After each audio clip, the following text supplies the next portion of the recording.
Should I take all my money and move it to cash?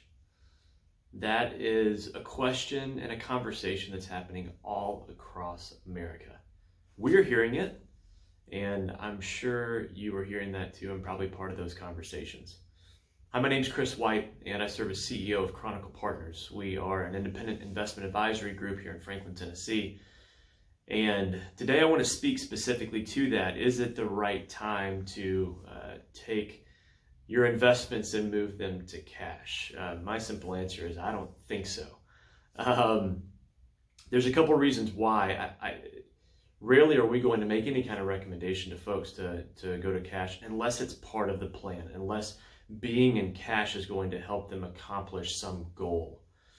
And here's the reasons why we're not big fans of cash. Number one, you're not making any money in cash right now. If you looked at the recent cash rates, they're about 0.25% or less. And so you're just not making a whole lot of money sitting in cash. Now, some folks might say, well, at least you're not losing money.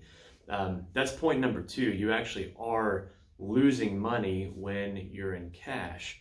The recent inflation numbers, current inflation is around 1.3%. So if you are making 0.25% on the cash, and if inflation's at 1.3, you're actually losing money.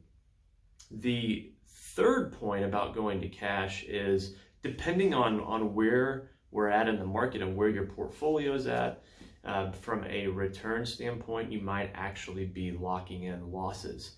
I heard someone say a couple months ago that they went to cash in March, and I literally cringed, because if you are familiar with what went on in February and March in the market, locking in the losses in March and not enjoying the upside of the roller coaster per se was certainly detrimental in that case, I would imagine. So again, depending on where the market's at, you could be locking in some significant losses and not enjoying the ride back up. Then the fourth point that I'll make is that there is a psychological piece to going to cash. And the best way I can explain this is by sharing a story.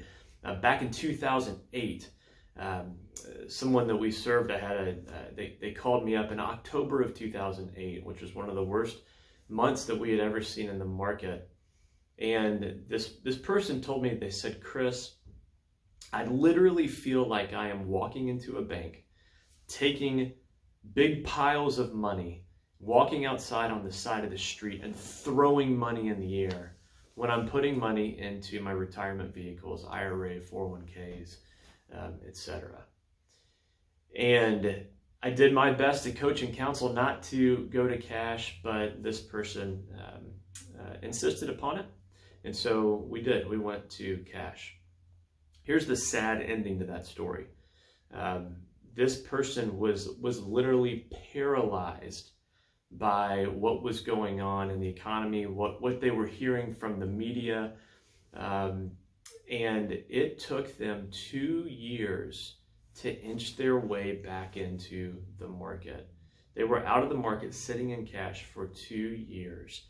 And 2009 was a highly positive year, same with 2010. They didn't get into the latter part of 2010 because of this paralysis by analysis, because we continued to hear about this W recession back in 2009 and 10.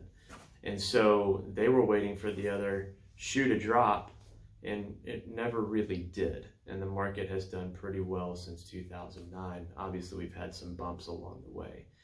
So there is a psychological side to going to cash because you feel this safety net. And to get out of that safety net and get back into an asset class like equities, where it's going to be more volatile, there is a psychological barrier to getting back into the market. So those are the 4 reasons why I don't think it is the right time to go to cash.